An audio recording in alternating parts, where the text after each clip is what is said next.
रहुआ देख के आवाजें में फंसी है। चलिए, तो लगातार आप लोगों ने प्यार हमेशा, मैं चाहता हूं कि धरती जब तक रहे इसके नेतृत्व सिर्फ अमन मणि त्रिपाठी ही करे, जिसका नाम ही अमन है, जिसका नाम ही अमन है। और अमन से मुझे लगता है कि धरती का हर व्यक्ति जुड़ा हुआ है। तो ये धरती ही अमन की शांति मिलती रहेगी और विकास मिलता रहेगा। अभी जो अक्षरा जी की कंपनी से गाना आया है, बड़ा आप लोगों ने प्यार दिया है उसको। कि दोनों परानी धमाल करेंगे,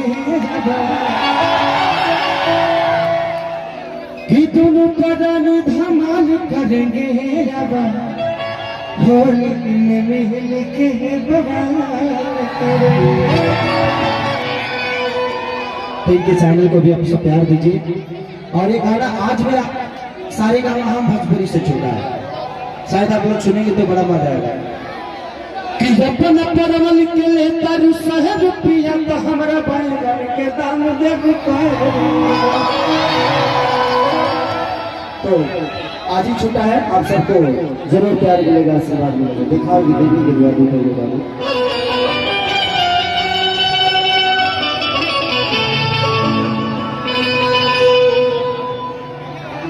चलिए, मंच पर बैठे जितने भी हमारे बुजुर्ग पिता तुल्य लोग हैं, जिन्होंने हमेशा हमें प्यार और आशीर्वाद दिया है, अपने आशीर्वाद में हमें रखा है, हम कामना यही करेंगे कि हमेशा इनका आशीर्वाद बन रहे और इनका प्यार हमें मिलता रहे।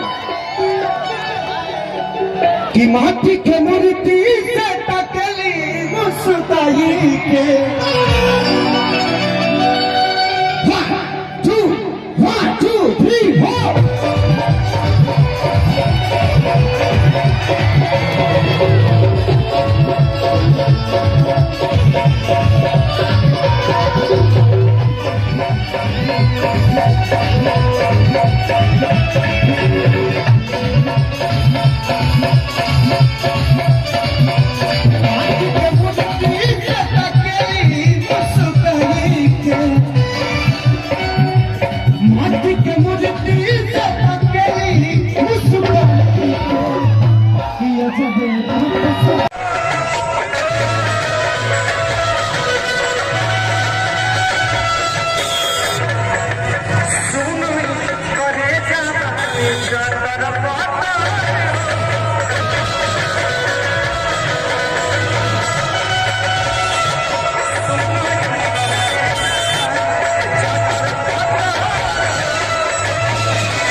कि अपन परवल के ले तर शहर,